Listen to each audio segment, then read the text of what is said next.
Joplin, Missouri tornado. Tornadoes occur in the United States multiple times during the year. In recent years, tornadoes have become more disastrous and they have destroyed many people's homes and people's belongings. Once a tornado has occurred, people are left with nothing and nowhere to go. In recent years, Joplin, Missouri suffered from a very dangerous and disastrous tornado that caused so much destruction. Tornadoes can be defined as an aggressive spinning column of air that comes from a thunderstorm cloud and then drops to the ground. The deadliest tornadoes occur when supercells are involved. Circulating thunderstorms are developed with a radar circulation, which is called a mesocyclone. Once a mesocyclone has occurred, a tornado then appears because of the temperature fluctuation and downdraft of the air, and this causes it to wrap around a mesocyclone. The majority of tornadoes usually last only a few minutes, and the purpose of a tornado is to move one particular part of the atmosphere into another area. Facts about tornadoes. Tornadoes usually occur during the spring and summer, usually between the months of March and August, so usually the spring and summer. And tornadoes usually occur between 3 p.m. and 9 p.m. And 90% of all tornadoes that occur between 3 p.m. and 9 p.m. And roughly 1,200 tornadoes hit the United States each year.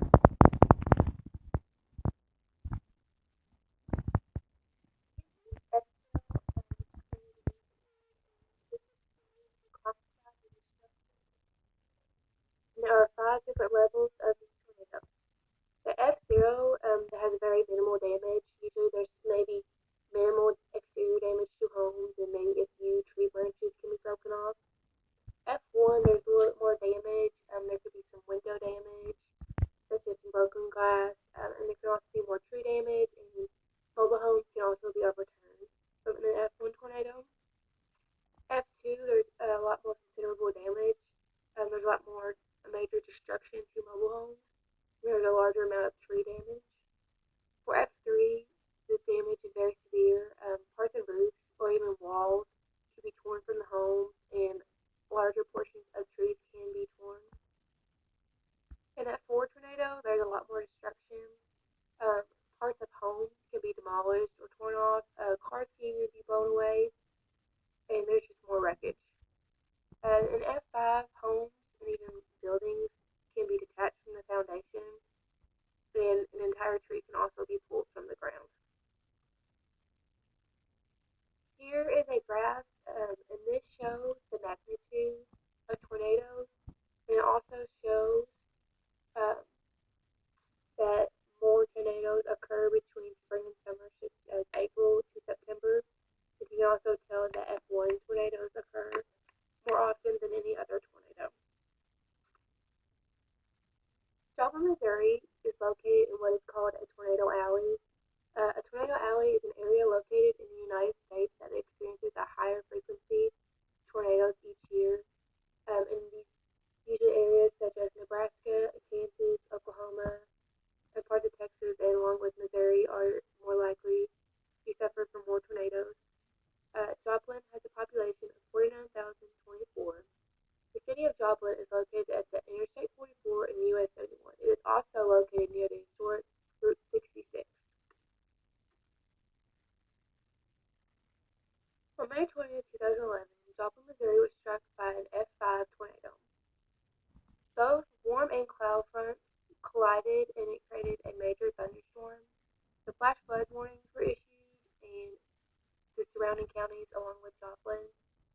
Increasing winds started, and the tornado touched down at 6:41 p.m. in Joplin, and it also struck the surrounding counties along with Jasper and Newton counties. The destruction of Joplin, Missouri. This tornado was either from half a mile to 3/4 miles wide, and it traveled for roughly 13 miles. The wind speed actually reached over 200 miles per hour. The wind power was so strong that many homes, even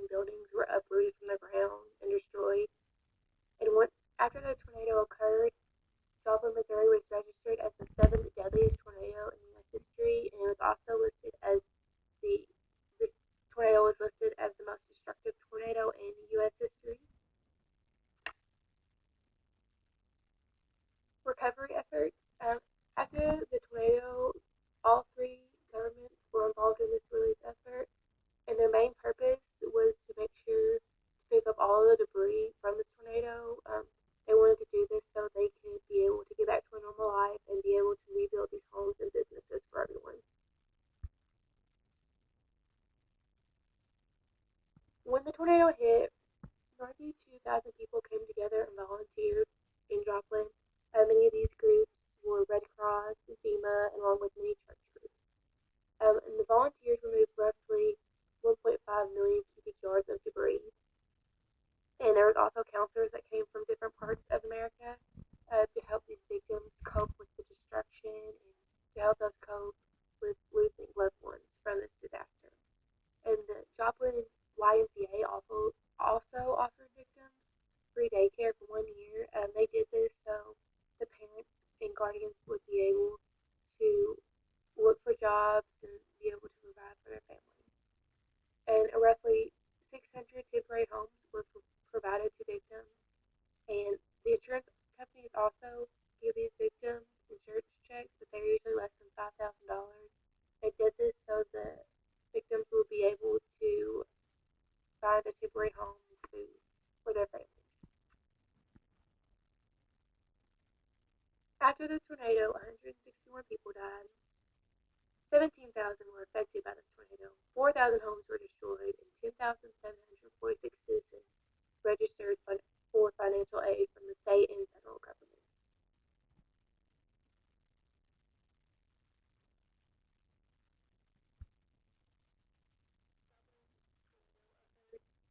Many people wanted to prepare in the best possible way from further tornadoes, and a lot of effort was put into preparing to make sure that they had adequate supplies necessary for a disastrous tornado.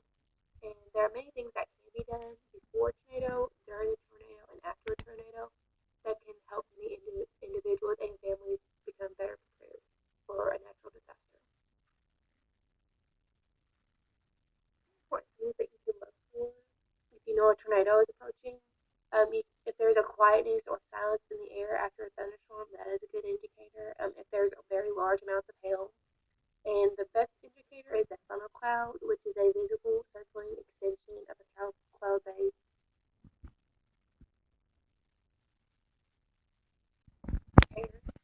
When you're at home, there's many things you can do. The first thing you do is make sure you're aware of your weather conditions and make sure you stay updated. And make sure you go to a safe place in your home, which can be a basement or a hallway or even a closet. But just make sure the room you're in does not have any windows. And make sure if you have time you can remove your lawn furniture so this furniture cannot be destroyed or picked up from strong winds. And if your electricity goes out, make sure you have a portable radio and battery operated flashlights in case the electricity goes out. And never use candles because this can increase your chance of. It's important to have documents in a fireproof case so that they won't be destroyed. You can have birth certificates, social security cards, insurance policies, and it's also important to take pictures of your property and important possessions so in case they get destroyed, you can turn them into insurance agencies. Family disaster plans are a good thing to create. If you create a plan, you can have a person set up drills, especially if they're children, so they know what to do and where to go in case they get separated from loved ones. And it makes sure it helps them be involved and just be more aware. Clothing, it's important that you have clothing for all members of your family, which could be sweaters or long pants, and have these clothing just in case a disaster does come and you have extra clothing. But make sure you keep this clothing updated, especially for young children since they grow so quickly.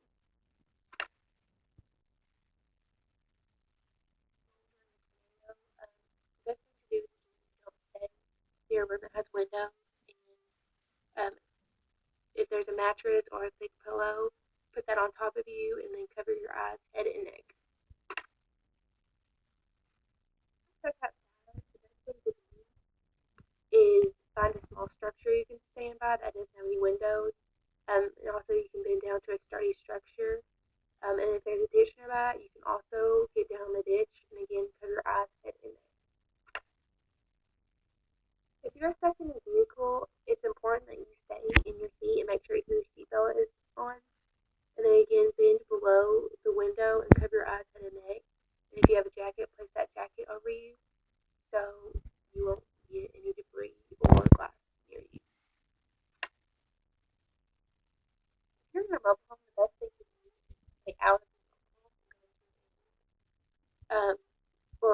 home that you can be safe. Mobile homes are usually destroyed very quickly, so it's important not to stay in a mobile home.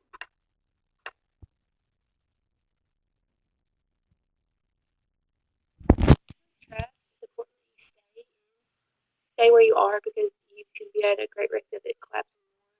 Make sure you cover your mouth so you can't inhale any dust or harsh fumes, and if you can, try to bang on something and make loud noises so you can be heard.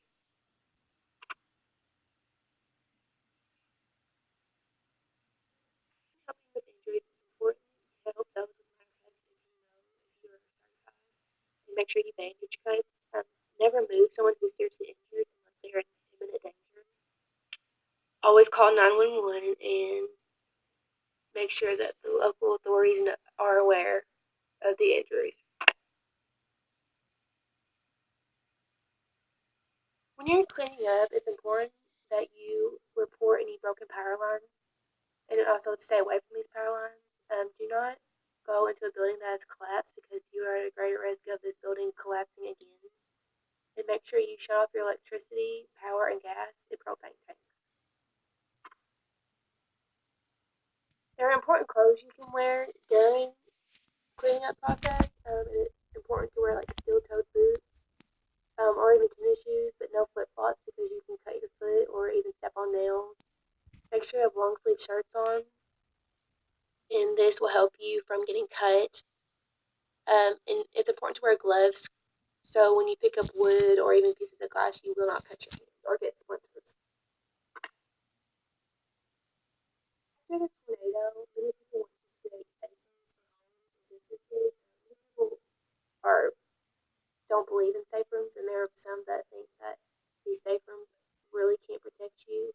But there's a lot of things that can be done to create a safe room that can make a building stronger and provide you safety for your family.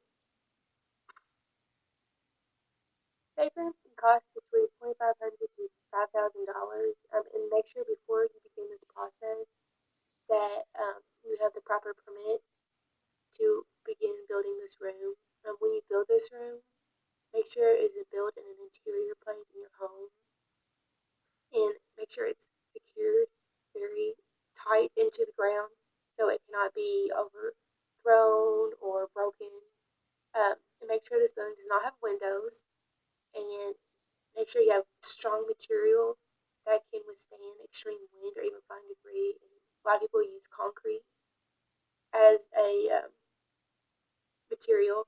And for the door, make sure it opens inward because if debris gets in front of the door, it can block you from exiting and you can be essentially trapped. But important to make sure it opens inward. But also make sure if you have a large family, make sure that the room is large enough so everyone in your family has room, and this is a good room to put emergency supplies like medication, clothing, and even food that can last a while. And here are examples of safe rooms. And if you notice, many, the top two are made of concrete, and this is usually a more suitable material that can be used in your home.